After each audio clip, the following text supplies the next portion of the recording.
We want to thank everyone for coming out. This is a great crowd for our Town Hall Tuesday.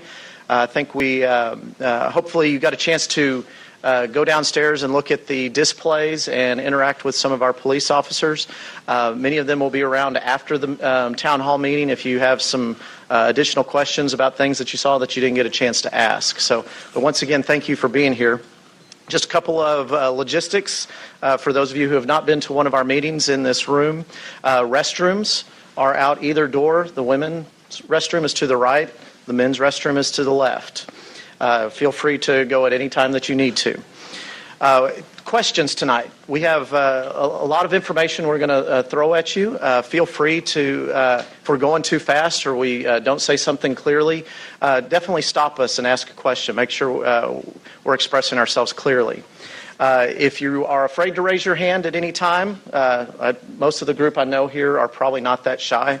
I'm looking at some of y'all individually. So we do have question cards, and if you'd like to just fill out your question, give us some contact information. We'll get back in touch with you after the meeting, or you can just hand it to any of the staff, or we've got a box up here as well. But if you one thing about questions, if you've got something that's happening personal to you, feel free to catch us after the meeting. We try not to like to make the questions during the town hall general in nature. If you've got something that's specifically bothering you, get in touch with us after the meeting or give us the card, and we will definitely follow up on these. Finally tonight, we are broadcasting this on the web. We are also doing this live on Facebook. So if you saw something that you'd like to share with your friends, we'd highly encourage you to direct them to our web page and make sure that that if they couldn't be here, that they get an opportunity to see what we're talking about. This is good information. It impacts every resident in Mesquite. And hopefully by the end of the night, you will see how proud we are and how proud the entire community is of our police department and each and every member and officer in that department. So at this time, I'd like to turn the meeting over to Mayor Pro Tem Bruce Archer, and he's going to do some introductions for us. Thank you for being here. Thanks, Cliff. Great to have you guys here tonight. I'm so excited to have a full house for such an important issue, and I'm excited to see some faces that are normally here and some faces that aren't normally here. So I'm excited to see that information is getting out to the community. You know, as we continue to move forward in Mesquite, our council, we're committed to making sure that we don't just fight crime, but we also find new ways to prevent crime and be proactive instead of just reactive. And so I think you'll hear some interesting things tonight about that subject. Mayor Pickett sends his best wishes, but also let me recognize some of my fellow council members. Councilman Greg Noche back there in the back, Councilman Dan Alleman, Councilman Bill Porter, Deputy Mayor Pro Tem Jeff Casper. Proud to serve these guys, and we're all working hard to make things better for this community. Also want to mention that this is a posted meeting, which means by law, we really can only discuss with you police and community policing matters. However, if there's other issues you're concerned about, streets, code issues like that, we have staff members here that after the meeting would be glad to get with you and answer any questions or offer any assistance that they can. But we are proud to have you here. We've got some good information to share tonight. Anything else I need to include? I've got one more thing. Sure. So with that, I'll give it back to Cliff, and then Chief Cato will have some information for you guys. Welcome again. Thank you. Thank you, Mr. Archer. What we'd like to, one of the things that we've introduced at the town hall meetings is a little bit of audience participation. And while we're getting started, we have some polling questions throughout the presentation tonight. So if you have a smartphone, you can call up, there's two options. You can call up www.polev.com Mesquite, and that'll take you to the platform. You can also text your responses to 22333 with the keyword Mesquite, and that will get you logged in. You only have to do that once, and then once you've done that, then every time we ask you a polling question, all you have to do is answer the question. So those of you who haven't done this before, don't have us logged in, we'll give you a couple minutes, and then we're going to ask you a test question. And those of you who are cheating right now because the questions have come up, we know who you are. So we do not log any of your personal information, by the way. So our first polling question is, what is your favorite football team? So Mr. Archer's already responded with his. So if you're having any problems, please raise your hand. We have staff members who are tech savvy and can help you out. So if you go to the website, you'll see the questions, and you just answer the question on the website, or you enter in that first text and then you respond with your answer. Is it making sense to everybody? All right.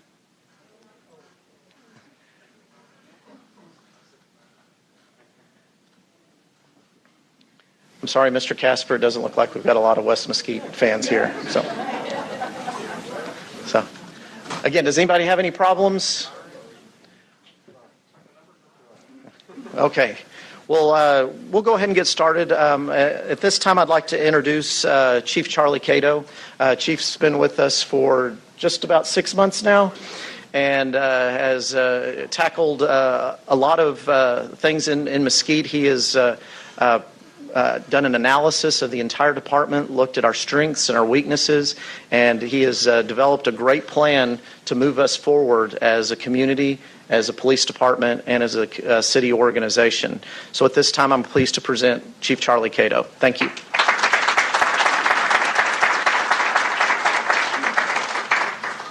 Good evening, everyone. Thank you all for being here tonight to talk about this very important subject that is community policing.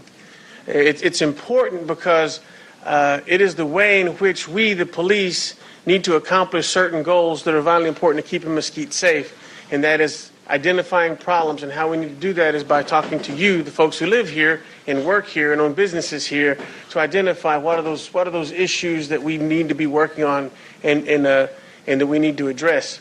Community policing is an ideal that is not new. It's been around for a long time, and you're going to hear and see later on in the presentation how long community policing has been around. But it is something that over time sometimes gets neglected because people get to see what they see on television. They define the police and law enforcement roles what they see on TV with car chases, gunfights, and all that, when the reality is that's far from what we do every day. And if we're doing that every day, then we have a lot of problems, okay? And so with that, I just want to go into a couple of things here. The first one is, why is community policing important? It's important because of a national stage. Move the slide here. All right.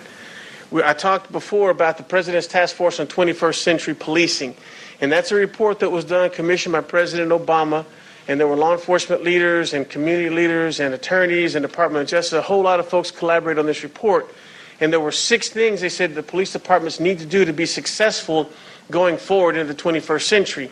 And remember, if you've seen or heard about this report was commissioned after some of the issues that happened in Ferguson and in Baltimore, where there was major civil unrest in cities and lives and property were damaged and lost large amounts of property, and people's lives were turned upside down. The first one is Pillar 1 of those 6 pillars. Is what they call them, the 6 pillars of policing. The one is build trust and legitimacy. And so how do we do that?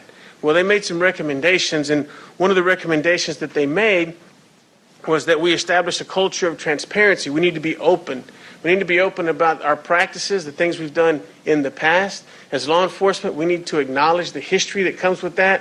Oftentimes throughout the history of our country, the police have been used as the arm of oppression for those who were less fortunate. And it happened from the union strikes. We were used as union busters back in the day in the Northeast. We were used to round up Japanese Americans during World War II and detain them. And we were used as the arm of oppression in the civil rights movement in the 1960s. So we as police, first of all, have to acknowledge that history.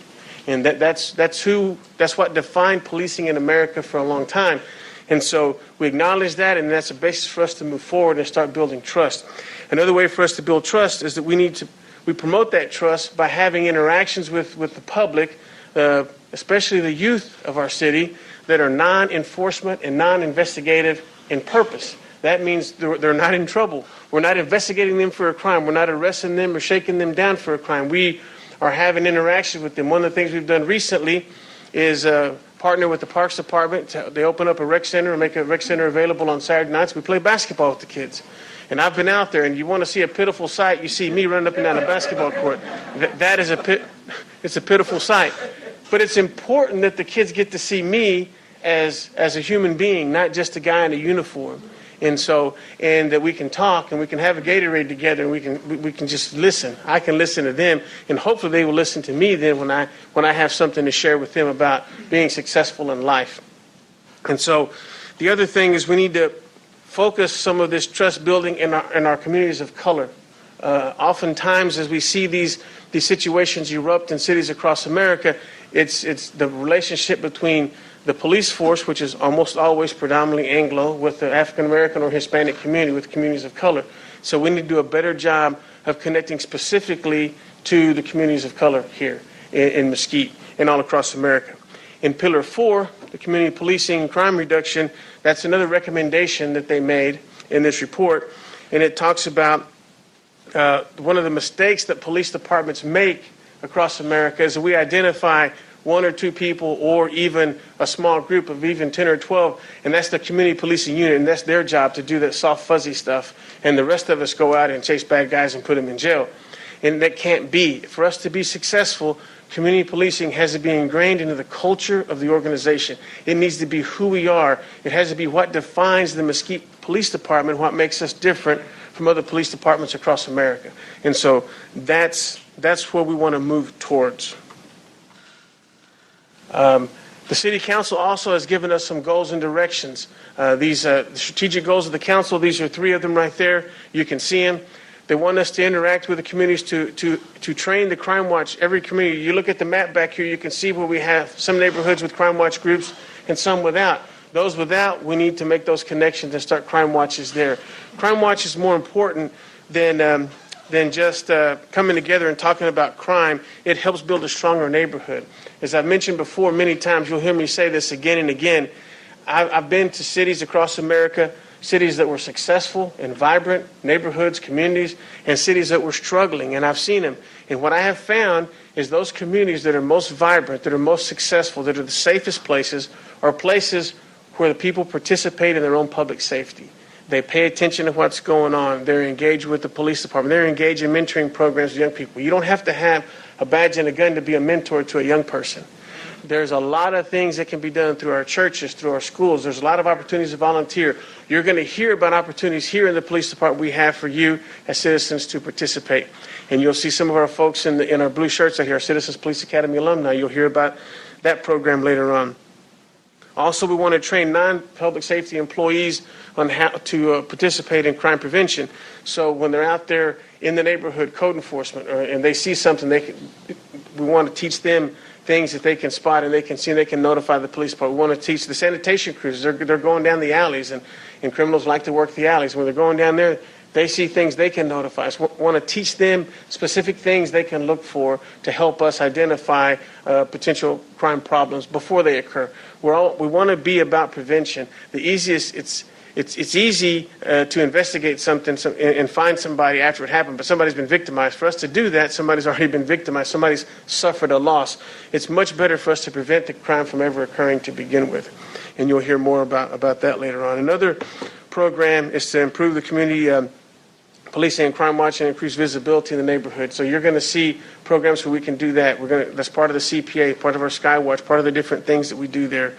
The thing that we want to do as we roll this out is I want you to see tonight that the Mesquite Police Department has a strong and proud tradition of community policing in this city. They have a long tradition of being engaged with the youth of the city, long before Charlie Cato got here. What I hope to do is to help us enhance those programs and hear from you, the citizens, so that we can target things specifically to what you want to see and hear and what you want us to be working on. I particularly want to make it a hallmark for the time I'm here in my administration to connect with the youth of the city and to get them involved positively in things rather than the idle hands of the devil's work. when they have nothing to do, bad things happen. They're going to occupy their time. They're going to do things. We want to be a positive influence and not let anything happen negative if we can prevent that. It's easier to keep a kid. I read that it's easier to grow a strong child than to fix a broken man. And so that's what we want to do. We want to grow the children strong so they're not broken and we have to fix them later on. And so with that, I want to introduce to you one of our assistant chiefs, Assistant Chief David Fayborg. He's going to be walking through the rest of this presentation tonight because he's the assistant chief over our crime prevention unit and a lot of the things that you're going to hear about tonight. So thank you for your time, and please give Chief Fayborg your attention.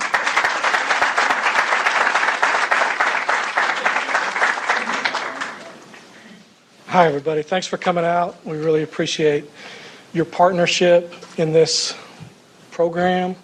We realize that all policing is a partnership. We're very blessed to have the community that we do to work with because we get tremendous support from the city of Mesquite. Anything that the police department needs, we have a council and citizens who are willing to step up and do their part to help keep this community safe. So this is not an opportunity for the police department to pat itself on the back. This is an opportunity for us to talk about things we do together. So nothing that you see tonight is the police department's doing. It's the police department working in conjunction with the citizens. Chief Cato talked earlier about, that community policing is not a new idea. A lot of people act like it's a new idea. They act like it's not real policing. Real police go out and get in car chases and shoot people and so forth. What I've put up here on the screen is Sir Robert Peel's Principles of Law Enforcement. I don't know if anybody in here has heard of Robert Peel, but he is generally considered the father of modern policing, and he wrote these principles 187 years ago. In fact, the police in England are still called bobbies because they reported to Robert Peel. So he is tremendously influential in policing. And if you read through these principles, I'm not going to read them to you, but just kind of if you glance over them, you'll see that what he is talking about is community policing. The fact that we have to work to prevent crime, that everything that we do is dependent on interacting with the public and getting public approval for police actions. That obviously you want to use the least amount of force possible in all of your policing endeavors. That basically police are just members of the community. The police are the public, and the public are the police. That what we do is the duty of everybody who lives in a free society.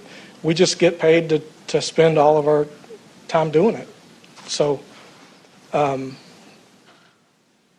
what he's talking about, and it was almost 190 years ago, that's the foundation of policing. This is real policing. So we ingrain that in our employees, our recruits, and we want to make sure that that is shared with the citizens, that's how we view our job.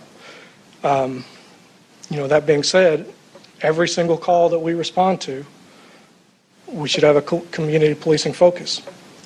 The rest of the time that I spend up here, though, I'm going to talk about some specific programs that we have developed to help us interact with the public and to get us kind of those relationships that Chief Cato talked about. So I'll start with Crime Watch. Obviously, this is a big one. Everyone knows about Crime Watch. I'm not going to spend too much time talking about it because I'm going to bring up some experts in a little bit who will really impress you with their Crime Watch knowledge. But basically, like Chief Cato said, Crime Watch does more than stop crime. Crime Watch builds strong neighborhoods. It builds pride in neighborhoods. It builds relationships. It does so much more than just look out for crime. When a community has a strong Crime Watch program, the sum is greater, the whole is greater than the sum of its parts. So, individually, we may have a certain level of success. But once we're working as a team and all looking out for each other, then this neighborhood really takes off. And that's what I think the council is talking about when they say for Crime Watch to have an impact beyond just crime prevention. So Nextdoor.com is another program that we really push in the city. And what Nextdoor.com is really is a virtual crime watch. We understand how the modern world works, that we're all going to go home and eat dinner tonight, and our kids are going to text each other instead of talking to each other, and we're all going to look at our screens rather than each other.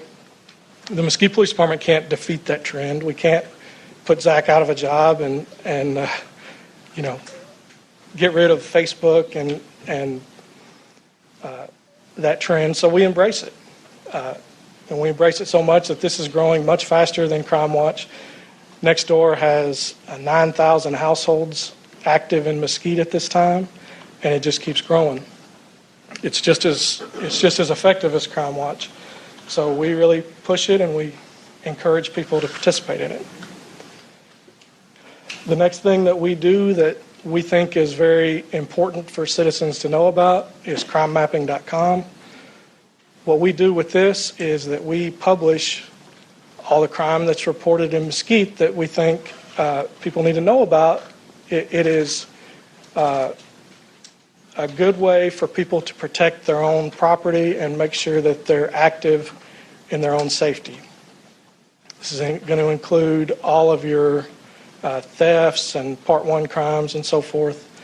This is whether you participate in Nextdoor or Crime Watch, I would definitely encourage you to get on to crimemapping.com.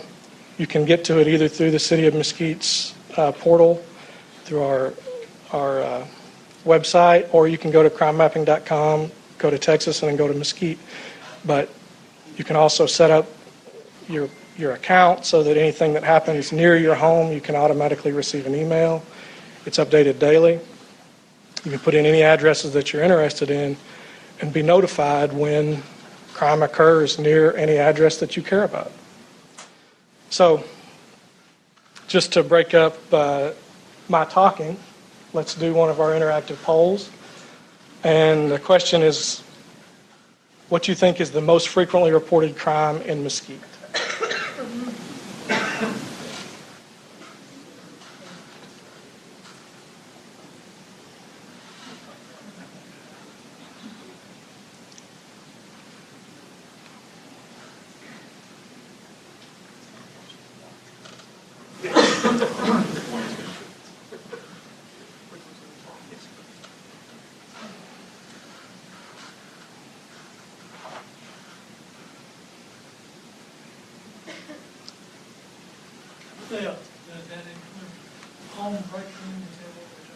No, a home break-in would be a burglary. So it looks like it's kind of settled on a trend there, so I'm going to move on. Here is the answer key. Actually, theft is by far the most commonly reported crime in Mesquite. About 63% of the crime that's been reported in Mesquite so far this year has been theft. So, in the next poll, which subcategory of theft do you think is the most commonly reported?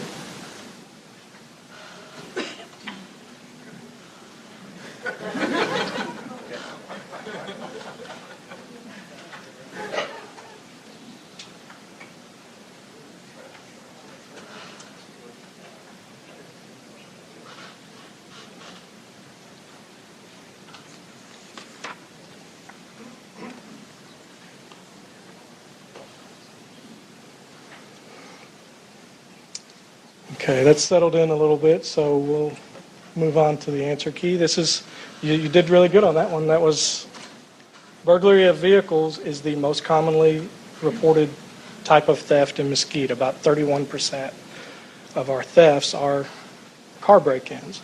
So, and then if you include motor vehicle parts and accessories, almost half of our thefts involve vehicles. Motor vehicle parts and accessories would be like taking a tailgate or tires or something.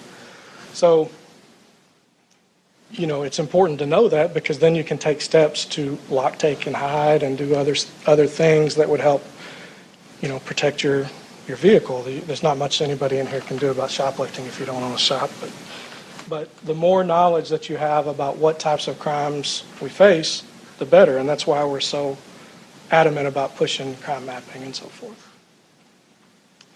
One more poll. Take a shot at what you think the ratio of violent crime to property crime is in Mesquite.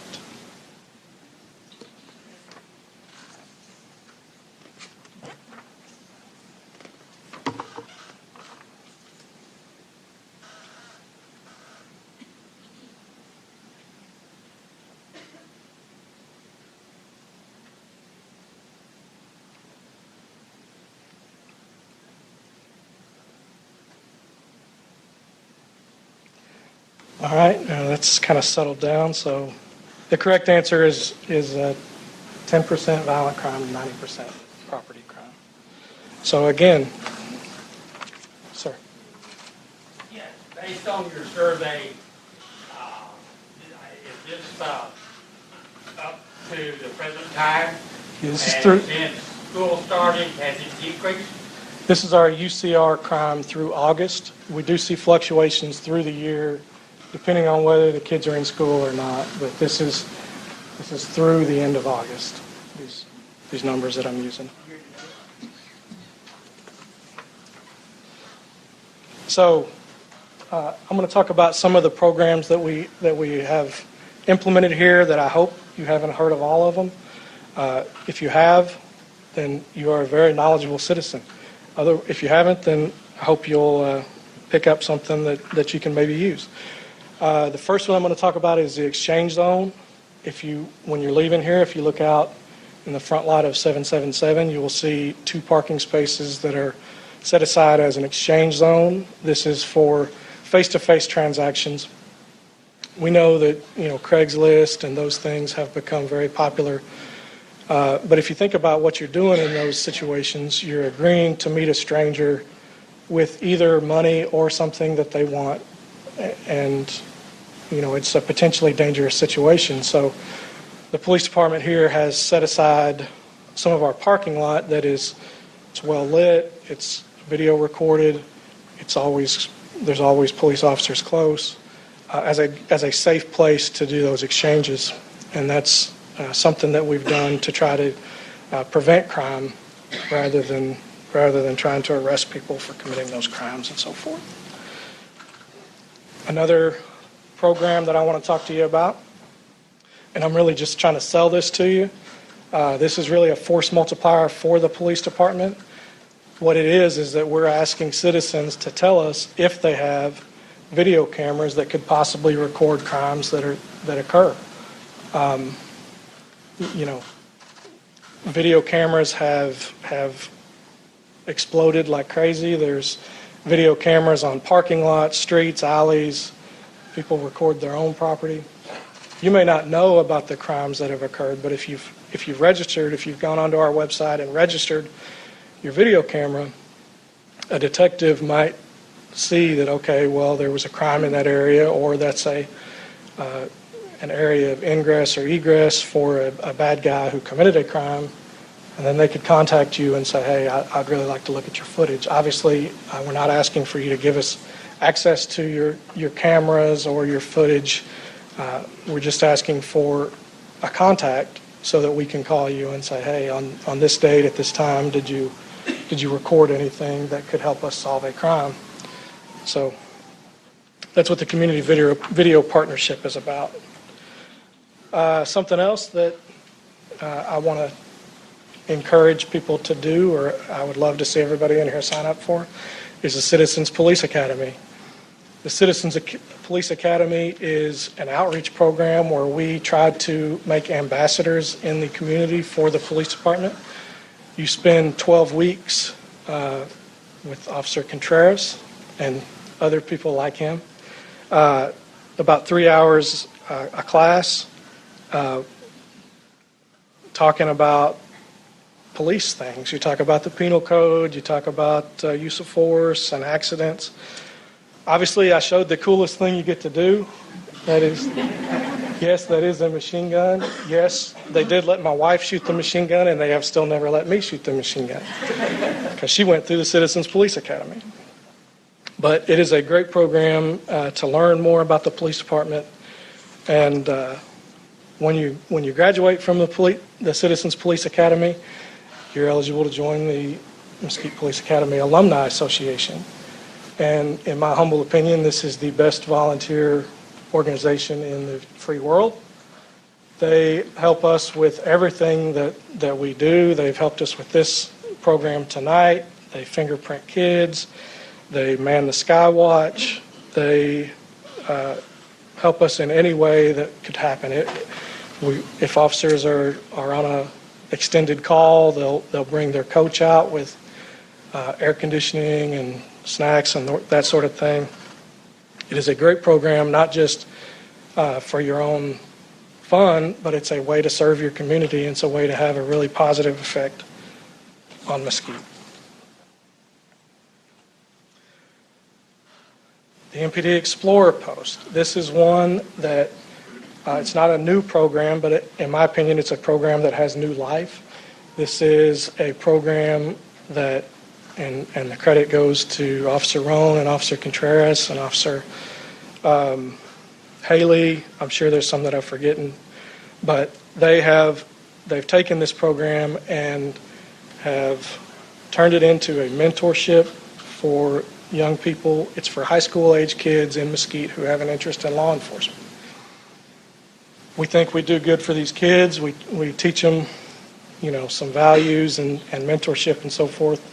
But we don't make any bones about it that what we want to do is grow cops out of this program. We want to grow people who can come from within the community and be great officers for us. Go ahead. I was just going to ask, the Explorer program is in addition to what we see at the school district with the law enforcement career class? This is in addition to that. Yep. And so, an example, I don't know if you can see that picture well enough, but you'll see in this picture Christian Gomez, who was an explorer last time we saw him at one of these things, and now he's back in the back wearing a detention officer uniform.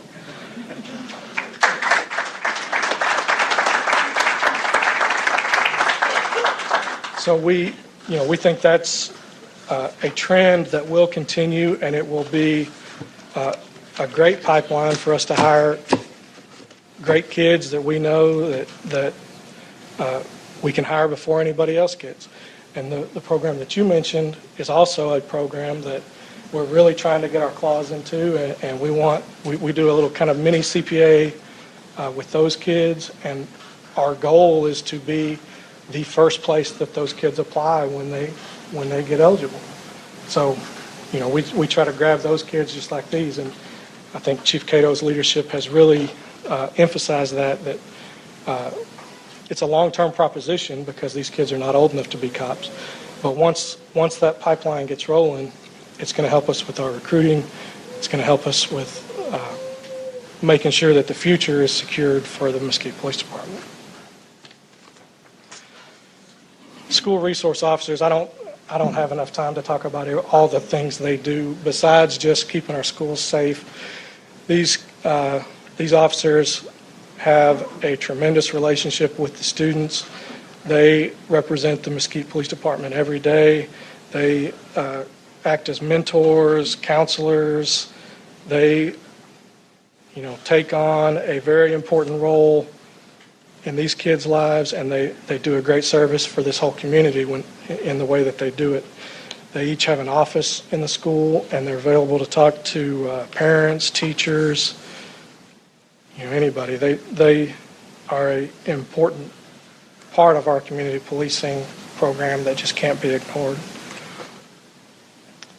Here's a program that a lot of people may not be aware of. This is something that we show to every seventh grader in MISD. It's the SROs who put it on in conjunction with high school kids from all of the high schools in Mesquite. They try to make a positive impact on these kids by talking about drugs and alcohol, social media use, anti-bullying, making good decisions in general. It's an opportunity for us to hit every single kid in the grade. So we dedicate a lot of resources to it. MISD dedicates a lot of time to it, but we think that's one of our most important programs. Here's another one of our most important ones, and this one hits every fourth grader. We've got 2 officers who are assigned full-time to the LETS program. They talk about decision-making, a lot of the same things, but just trying to have a positive impact on the kids and help them make good decisions in life that are going to help them be successful.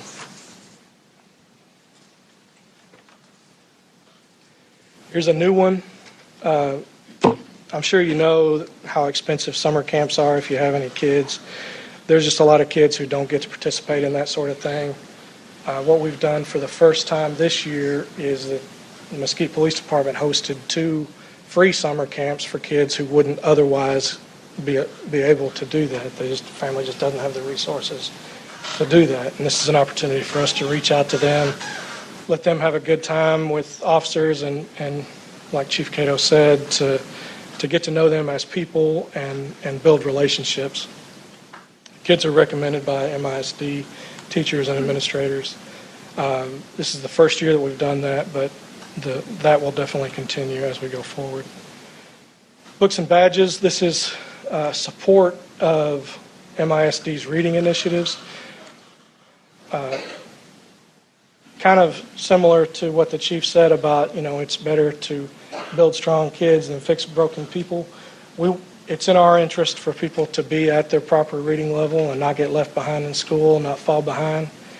We wholeheartedly embrace the MISD's program, and Captain Arteezy had a big role in getting this one off the ground. He kind of brought it up, and it was a great program that really helped a lot of kids this summer. These community policing events, of course, people who come to a town hall meeting go to our community policing events. They go to Summer Sizzle, they go to Cinco de Mayo and all those things. And I'm sure you've seen us at every event. We always have a booth, we always recruit, we always, give coloring books and whatever else. And we'll continue to do that, obviously. And everybody knows that probably. What everybody probably doesn't know is all these types of events that we do, 2 or 3 times a week, sometimes 5 times a week, that officers are out there doing these smaller programs, that don't get publicity. They don't get the publicity that a big event does, but these are more important because, with these programs, the community ends up telling the story of the police department rather than us just telling them what we do. So you probably can't read that one, but it's Officer Contreras getting whipped at basketball, according to the person that posted it. So, this is what Chief Cato talked about. I was nice enough not to include any pictures of him playing basketball. Great. So, but this is an attempt for us to go out and find the kids where they are and have positive relationships with them and build that trust and those relationships. If there's a program that I really think we could push tonight, the Santa Cop program. As you know, it's been a big program, but Don Williams was in charge of it. He's gone now. Other people have to step up, and they are stepping up. Santa Cop is going to be as successful as it ever was, but we're going to need support of the public. Our toy run is on December 3rd. I've got the email address for anybody who's interested. It's pretty easy to remember, santacop@mesquitepolice.org. But this is one of those examples of something that you can do to have an impact that you don't need a gun for and so forth, but that you can help us with. The last slide that I've got is a program that we have not implemented yet, but that we are in the process of implementing. It's called Unidos? Yes. Yes, I'm not teaching it. It is. This is a outreach program for Spanish-only speakers. We don't see any benefit in any part of our community being isolated. We have to reach out to them, and we have to be able to to conduct all of the programs that we do in Spanish. And that's our goal, and that's what we're going to achieve with this program. We think it'll be a great outreach program, and it's really going to benefit the city as a whole and that community. Those are, kind of the programs that I wanted to run through and make sure everybody was aware of. What I'm going to do now is bring up Officer Contreras. He's going to introduce his new partner, and he's going to talk about some crime prevention tips. Since we have a captive audience, he's going to take advantage of it and teach you something, I hope. So here's Officer Contreras and Officer Roan.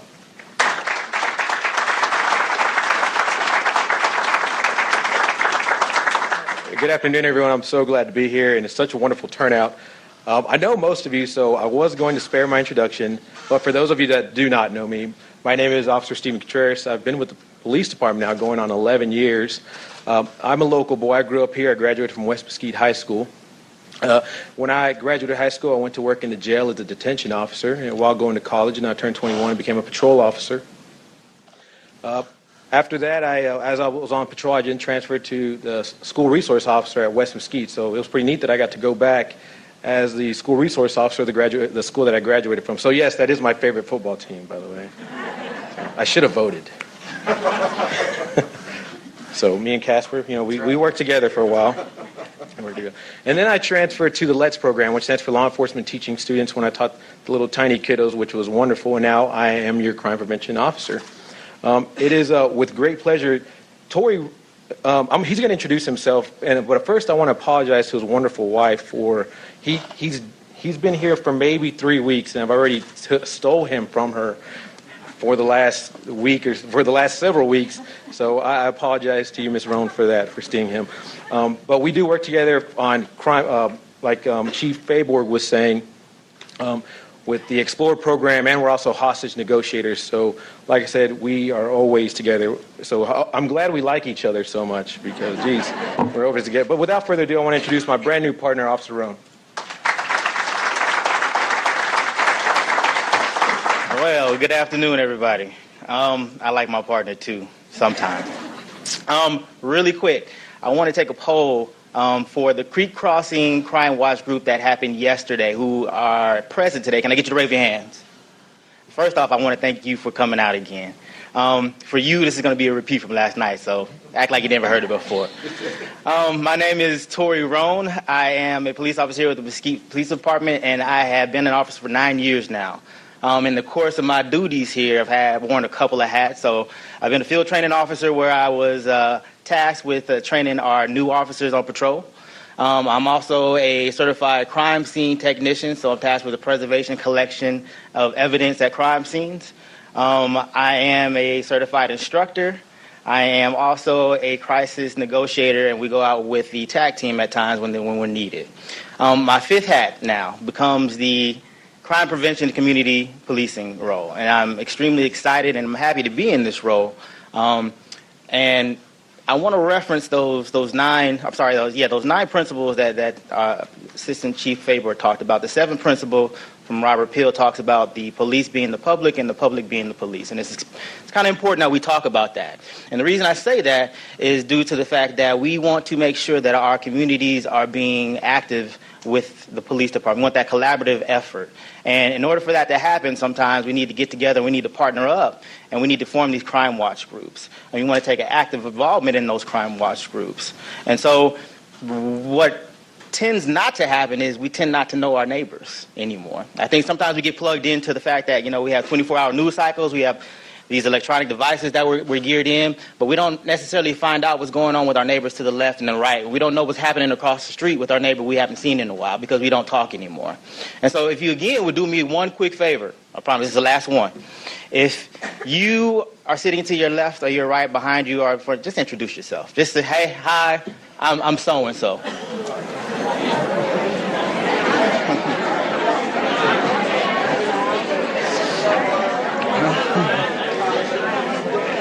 I promise you the police department is thanking you right now.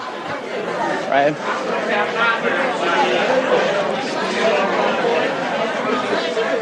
The reason I asked you to do that, right, and the reason why that's important is we want to make sure that we foster communication with one another, right?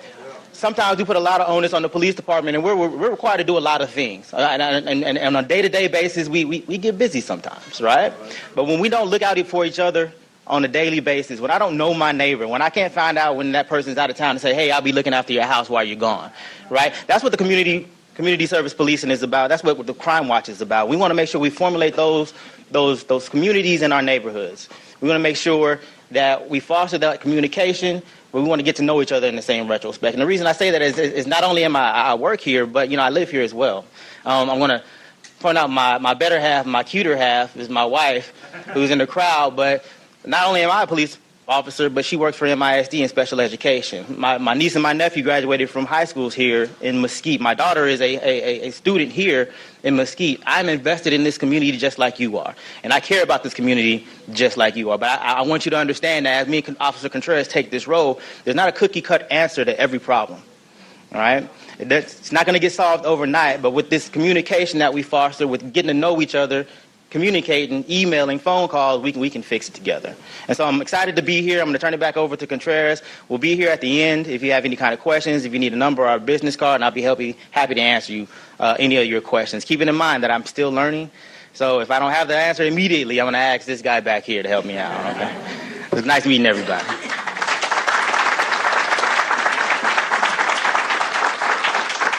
So I'm glad I got a partner who's so passionate about the city that we both live in.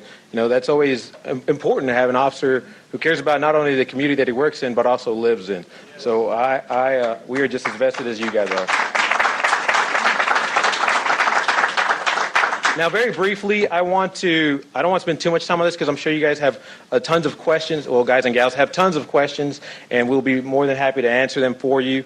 But I did pass out a book, or several, my partner and some of the CPA members passed out a book. We're going to kind of work out of this book for a little bit, if you guys wouldn't mind opening it. At the very first page or the front page. All right, don't worry, I won't keep you here too long. Trust me, I know these. When I worked in the jail, people were always in a hurry to get out of here. So I will make this short and sweet. Page 1 has our numbers. My partner and I, we split the city up. We split the city north and south, and the dividing line is Highway 80. Officer Roan takes 80 down, and I take 80 up. Okay, so I'm the north end crime prevention officer, and Officer Roan is the south end. Our numbers are there. Please feel free to call us 24 hours a day, 7 days a week. We also have email addresses that you can email us at. Sometimes you'll call my office and you'll get the voicemail. That's because I believe crime prevention is best suited not behind the desk, but out in the community. So a lot of times we'll be out there driving around checking on our community. If you will, please turn to page 9. Page 8 and 9 deals with the first chapter. The book is broken up into 3 chapters. The first one being residential security, the second one being vehicle security, and then the last one being a crime watch. Page 8 and 9 talk about the 3 defenses of security that you have with your residents. You have your perimeter, your exterior, and your interior. And tonight's all about target hardening your residents. Target hardening your residents and making it secure. The first one being obviously the perimeter. Your gates and other exterior surface. Make sure your gates are nice and well maintained and taken care of. There's no slats missing. You actually have a lock on your gate and you actually use that lock. That's what perimeter security is all about. I'm a firm believer in, like the chief was saying, the communities that thrive and are more successful are the people that take care of their own community.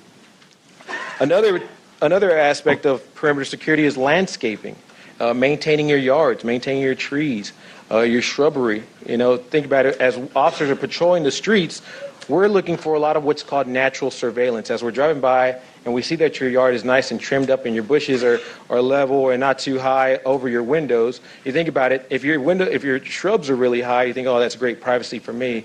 But that's also really great privacy for the bad guy. So we would ask you to, you take a look. I'm not going to read through the book, but you guys are more than welcome to take this home and read through it, kind of get some ideas and tricks and tips on how to use this correctly. On page 10 now, talks about lighting and addresses. As police officers, when we work late at night, we're constantly looking for addresses on your door, or on your residences. So if you have those in plain sight where it's easy for officers to see, that's fantastic. And lighting as well. Lighting is your best friend at night.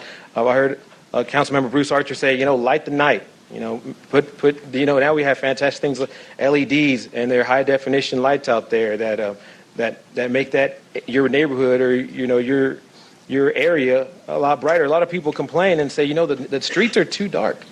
Well, turn on your light. Turn those lights on and use them. A lot of time it's not about city lights. It's about us as coming together and turning our lights on together. Signage is a huge thing. Even having a simple sign as "Keep Mesquite Beautiful, Crime Watch." Having a sign like that on your window, letting bad guys know, hey, this person's a member of Crime Watch. I probably don't want to come into their house. Or an ADT sign. You'd be surprised that small little signage like that could have such a tremendous impact. Next thing now, I want to talk about number 12, which is exterior defense. If you go to page 12, it talks about exterior defenses such as your doors and windows. Who knows right now what a hardened strike plate is? If I asked you what is a hardened strike plate, who would be able to raise their hand and tell me? 2 to 3 people. There's only 2 to 3 people that do that, and that's the primary way to not get your door kicked in is by hardening your strike plates. And a lot of people don't know that. Like I said, that is all on page 12 and 13. I would highly recommend that you folks go through and read it. Next, we're going to move on now to the interior, which can be simple as putting a secondary locking device on your windows. A little thumb screw with a wing nut on there that can lock your windows. Or simple things as just getting your alarm updated or replacing any type of locks that you have within the house. Anything to delay the burglar to get in is that's what target hardening is all about. Hardening your residence to make it more difficult for somebody to come in and take your belongings. Lastly, I want to talk about page 26. If you'll go to page 26, like I said, I'm sorry I'm going through this really fast. If you want to find out more, I have these at Crime Watch meetings, like Officer Rowan was saying. We did this again last night. So for those of you, I did give you homework. I hope you did it. Okay, I hope you did it. But if you go to page 26, it talks about serial number central. A lot of times we take burglary reports and we ask them if they have model numbers or serial numbers for people's belongings, and they have no clue where any of that information is. Serial Number Central is a website that's on the police database where you can make yourself a username and password, and you can log in and even import pictures of your belongings, your flat screen televisions, all of the things that you think are important. You can log them into Serial Number Central, and it is a secure database here in the police department. So that is free service to you guys. We don't charge for any of that. That is for your security and peace of mind.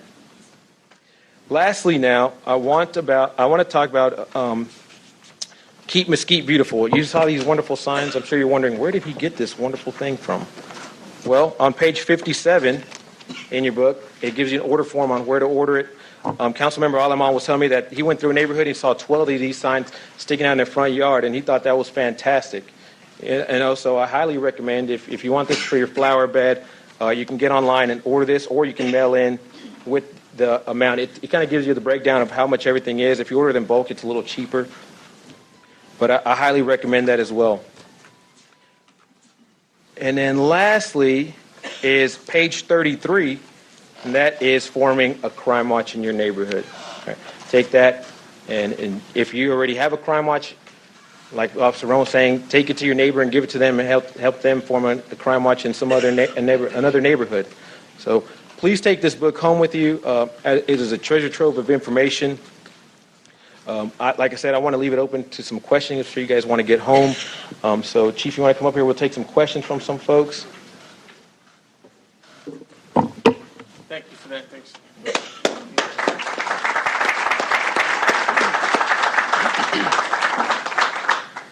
So if there's any questions, we'll take questions right now. If not, there's a couple things I'd like to say. If you see the presentation tonight from Chief Abor, I'd like to thank him for his presentation, and Steve and Tori also for their part in it. Captain Artesia in the back, he's the captain over our staff support and crime prevention unit. He's there. I would also like to thank members of the CPA Alumni Association for being here. They do a tremendous job for us each and every day. They work in all kinds of different programs. One of the things that I really like is them taking we have a plate scan vehicle. It's a vehicle with a license plate scanner. They just drive it through and it scans every license plate. It takes a picture of everyone and scans them. They've recovered stolen vehicles. They found vehicles used in crimes. They helped us solve a crime at a town east mall robbery up there by capturing the license plate of the vehicle that we tracked down based on what they did. So they do tremendous work for the city and for the police department. I want to thank them publicly for that. The reading program, see, a lot of folks will look at that and say, what in the world is the police department doing involved in a reading program? What does that have to do with fighting crime? 70% of the people in prison in Texas today do not have a high school diploma. So where do you think that started? Well, they didn't learn to read. They were not functioning well in school. They get discouraged and they quit. It's avalanche. I've read research that says that if a child by second grade is one or more grade levels behind in reading, there's a 50% chance that child will not graduate high school. 50% chance at 8 years old. Now, by 11 years old, by 5th grade, if a child is one or more grade levels behind in reading, there's a 95% chance that child will not graduate high school. Now, their life is almost determined by 11 years old if they just can't read. That's why it's important. It's crime prevention 101. If they're successful in school, if they can read and they can communicate, they can learn. They can learn anything. They can learn to trade. They can learn to be welders, mechanics, nurses, doctors, whatever they choose to do. But they have to learn to read. They have to be able to do that.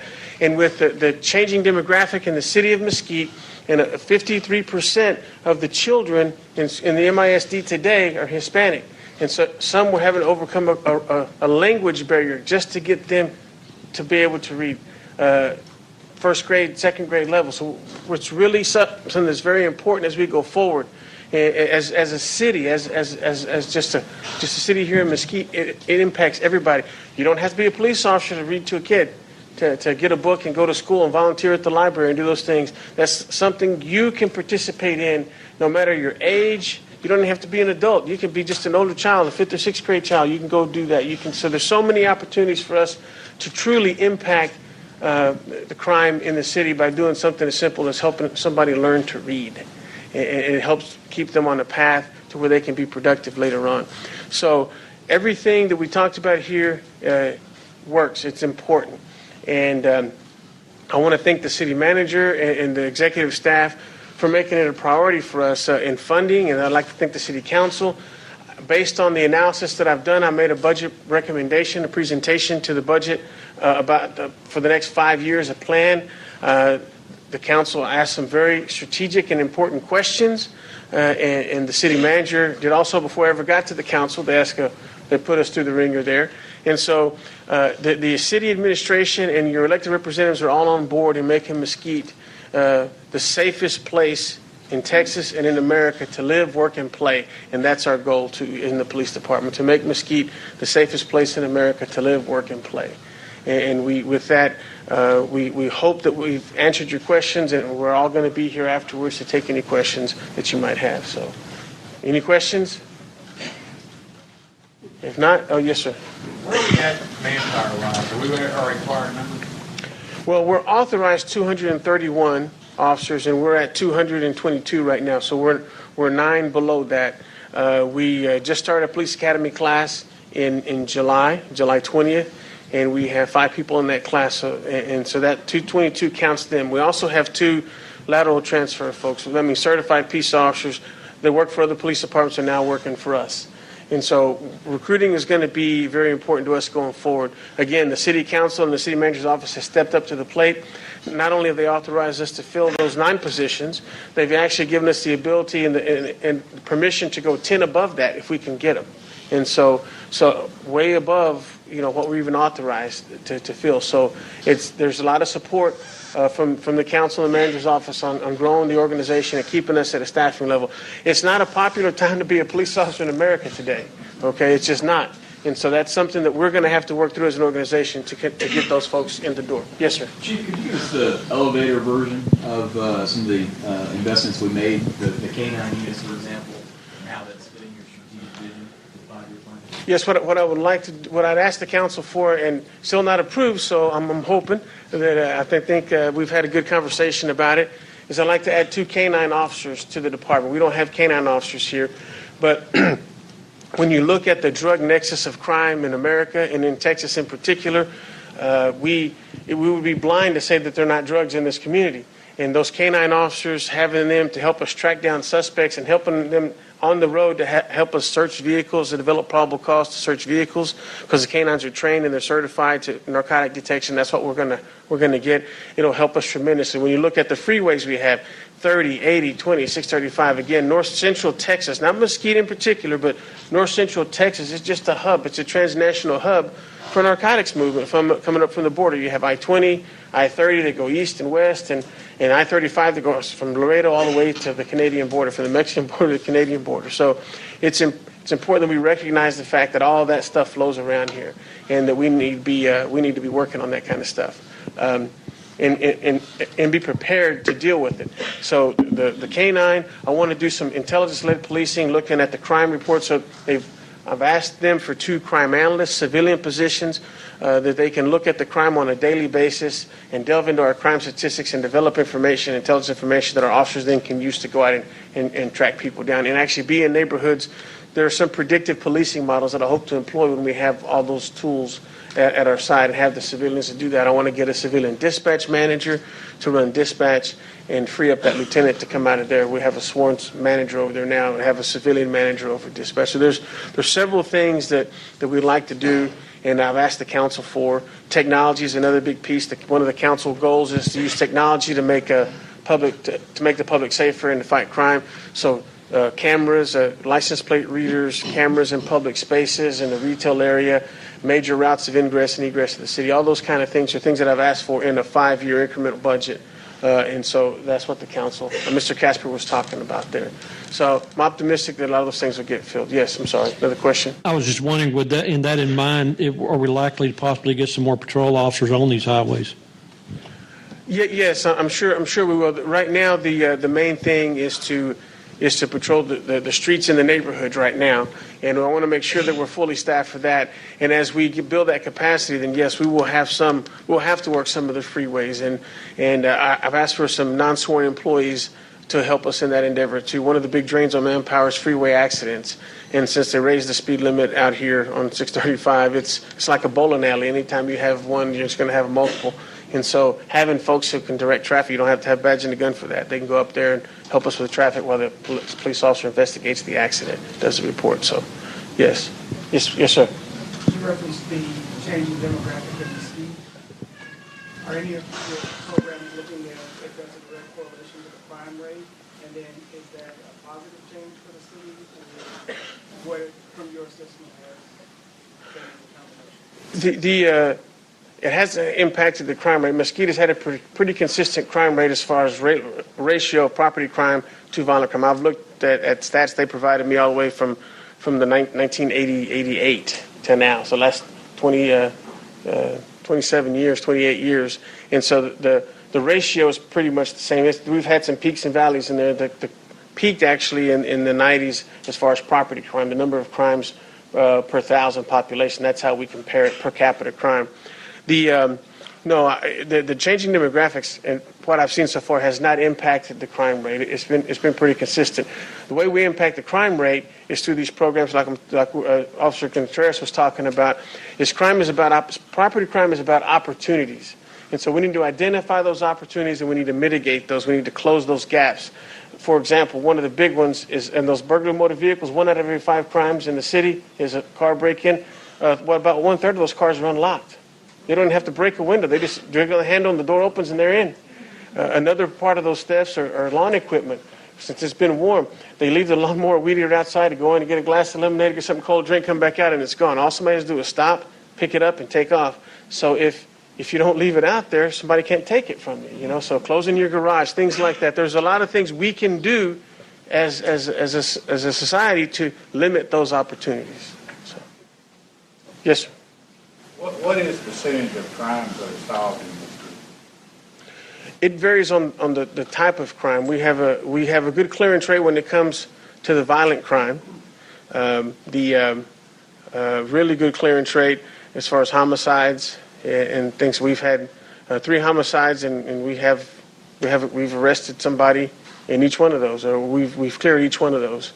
We've had 3 this year.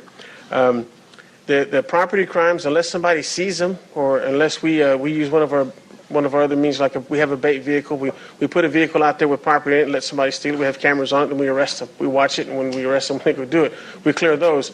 It's really difficult to clear crimes if no one witnesses it, or we don't have video footage from a camera or something. That's why these programs, we developed them to help give us that information so we can backtrack and we can solve those. Property crimes nationwide are very, very difficult to solve. They have a solve usually 10% or less, unless somebody sees them, 10% or less. Another thing that inhibits us is people don't record their serial number. So when your TV's taken, we go to a pawn shop, it's the same brand, it's the same make, but is that your TV? You didn't have the serial number written down. We can't prove it's your property. So there's a lot of things you all can do to help us solve those crimes and help us prevent those crimes. And so, one other thing. So overall, are you satisfied with the percentage of crime solved? well, I would prefer to have 100%. Yes, sir. Yeah. What I'm satisfied. Are we going up or are we going down? What I'm satisfied with is that the men and women in this organization work very hard, diligently to solve each crime, and they work with the public to do that. I'm very satisfied with the effort and with the work that I see. I understand after 28 years of doing this job that there's a limit to what you can do unless you have the cooperation. That's another reason why we want to have these forums and have these programs so that we can prevent them. It's much easier to prevent one from happening than to try to fix it afterwards, or try to solve it afterwards. So that didn't answer your question, but I would say that I am pleased with the effort. I would always like 100%. Anything less than 100% is just not acceptable. So, to be quite honest, we don't want them all solved. So, any other questions? All right. Thank you very much.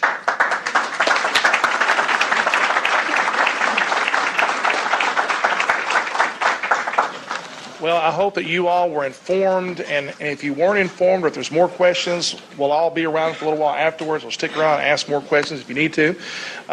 Before we go any further, one thing I mentioned some VIPs earlier. I didn't mention one VIP that's here. That's like McGruff, a crime dog back there, so let's give him some appreciation. Open up for any of my council colleagues if you'd like to say a quick word. Councilman Castro. Hey guys, we heard a lot about programmatic activities that we heard these fine officers are doing, and really as a department that we're doing.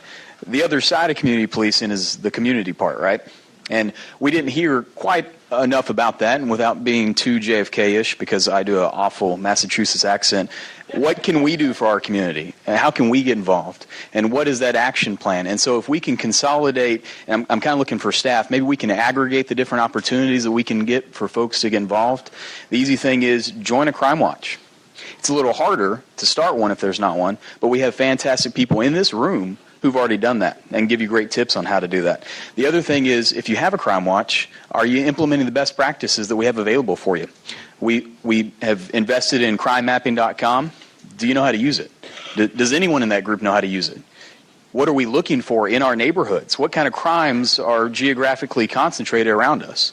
And so if you need help, if you need training, contact one of the council members or crime prevention officers. I'm sure we'd be happy to help you as well.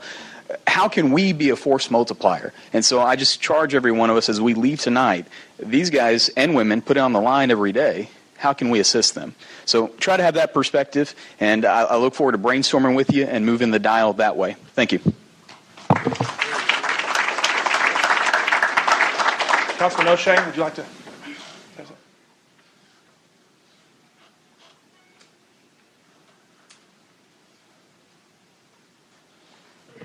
I'm going to keep my comments real brief, but I want to thank Chief Cato and all the officers that helped with tonight and all the citizens from the Citizen Police Academy. So, officers were paid to be here. The citizens from the Citizens Police Academy are here because they care about the community. And you guys are here because you care about the community. But one thing I want you to remember, regardless of what you think of the bad guys and girls that are out in that community, this is your community. You own it. Yep. And don't let them dictate to you anything other than the fact that you own this community. And let's all invest in it, and let's continue to support our police in keeping us all safe and rounding up bad guys and bad girls and putting them in jail. Councilman Porter? Well, I'm a history teacher. I don't need a microphone. But I grew up in Mesquite, and there's several of you in the room that also grew up in Mesquite, and some of you even about the same time I did. So, reminiscing just a little bit, and we've got 143,000 people in Mesquite. We're a big city, and we need to support our public safety officers, fire department, police department. When I was a kid growing up, and some of you growing up here in Mesquite, Mesquite was just, we had 1,100 people. I can remember that. We were down around the square. If you went 3 blocks in any direction, it was cotton field and pasture land. So we had a volunteer fire department, and that was good enough for 1,100 people. The closest thing we had to a police department, we had one guy. He was a constable. His name was Roy Rogers. He did not patrol on horseback. In fact, he had to use his own car. The city didn't have enough money to furnish him a car. And he did get some support, and I kind of hate to tell this with so many police officers here, but I need to get it off my chest.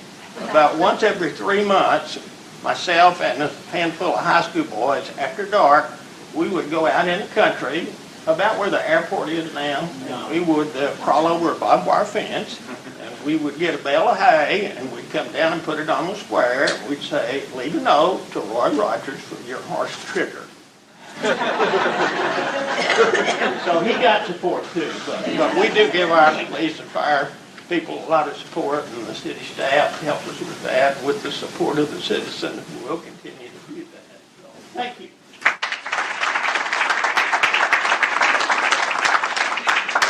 And I'm a preacher, and I need it even less. I don't need a microphone. But what I wanted to do tonight also, just before we left, because I'm getting to know some of these great people, but it's the ones that head up the crime watch groups. And I'd just like for those that head up the crime watch groups, if you could just stand wherever you are so we can recognize you and just give you a hand, because you do a great work. And you see where they are right here.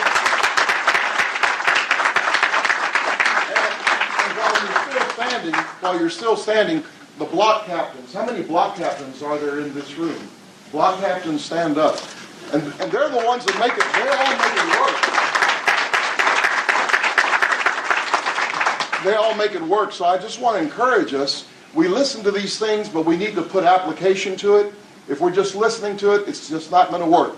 So if we can all get busy with that, one great opportunity is going to be the National Night Out coming up very soon. We all need to be out there, just like we're here right now. And like what Councilman Noche said, this is our city. And we're not going to let the bad people take over. It's our town.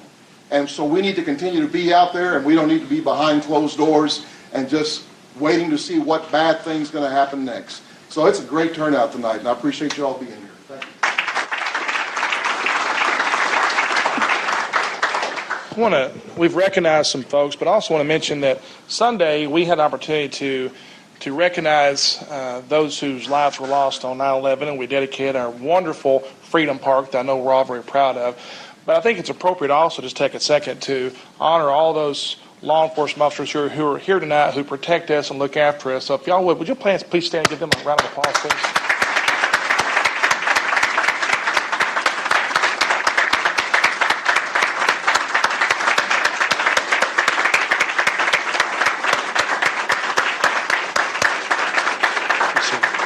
Be seated. In Mesquite, Texas, we back the blue. Let me just close with this thought. You know, we've got police officers who are capable of taking care of the bad guys in this town. They do a great job of it, and we're going to keep doing that. But we also want to continue to move forward, as you heard so much tonight, of preventing crime and getting better at preventing crime. And sometimes that means that we have some officers who have to go from hot spot to hot spot, but more and more we want to get to where we have officers who don't have to do that as much because they're spending time knowing neighbors in the neighborhoods and knowing young people that could be heading in the wrong direction. But because the relationships are being built with those young people, some of those young people, God willing, will become Mesquite police officers one day, okay? And will want to serve on the council one day and want to serve and give back to this community because of the examples they saw of law enforcement officers while they were growing up. That's what we want to get to. Police officers will gather intelligence in neighborhoods and know those neighbors, and those neighbors feel comfortable going and talking to those police officers. That's the goal to get to. Won't happen overnight, but this council is committed to getting those resources, getting the manpower, and giving all the support we can get to get there. But again, if we had 100 more police officers, if we as citizens, if you as citizens are not engaged in your neighborhood and taking ownership, as Councilman Noche said, of your neighborhood and being outside and knowing what's going on and people seeing that there are good people out in their yards all the time, waving and smiling. Yeah, it's kind of different to getting used to doing that, but it makes a huge difference. It makes a difference for the good folks coming by to see a smile and a wave, and for the bad guys getting a smile and a wave, they go, ugh. I'll go somewhere else to commit crime, you know? So stay engaged, stay involved. We're going to do more of these, but again, I think we're on the right track. We've got more work to do. So thanks for coming out. There's more questions to be answered if you need some information on that. And yeah, please. National Night Out, October 4th. Look in your neighborhood, see how you can get involved. There's also some big meetings around town that if your neighborhood isn't having one, you can join. But October 4th, go ahead and pencil that in your schedule.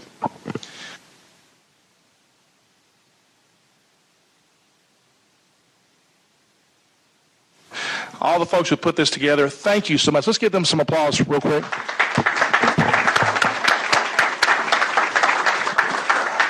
And you're dismissed. God bless you.